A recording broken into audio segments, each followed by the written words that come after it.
When I first learned about cathing and having a self-cath, I was in rehab. Up until that point, I was getting it done for me by the nurses, by the doctors, by my mom. But one of the requirements to leave rehab was to self-cath myself. And honestly, I think that was one of the hardest parts of my injury. I didn't want anything to do with it. I wasn't okay with all these changes that I had to go through.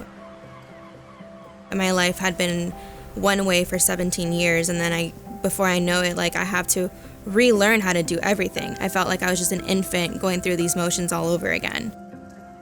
Having to deal with and accept that I'm paralyzed and I'm in a wheelchair and everything that comes with it, it was just very overwhelming for me.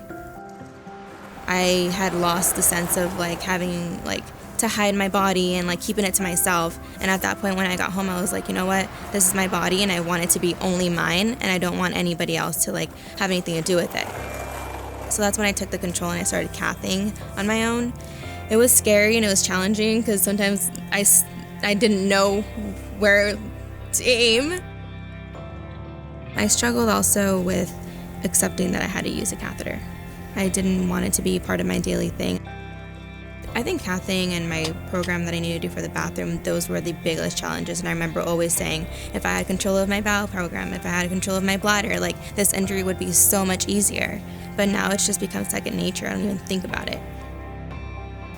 The healthiest thing you can do for yourself is be on top of it. Because I remember when I was really recently injured and my window frame is 4 to 6 hours, I would go over that because I just didn't even want to deal with having to go in the bathroom and having a cath.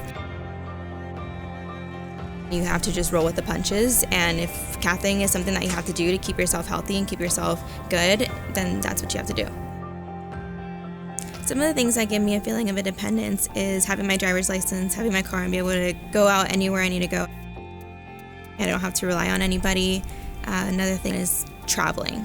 That's given me a bigger sense of independence. With the dance team, we're traveling all over the country, and just the fact that we can actually do that and not have to rely on maybe a caretaker, that's what fulfills me the most, that I'm still able to do what I was doing prior to my accident.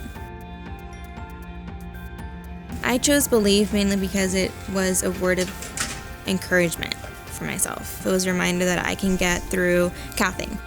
I can get through a lot of the challenges that came with being in a chair, and I believe that I was going to get through them and move on with my life.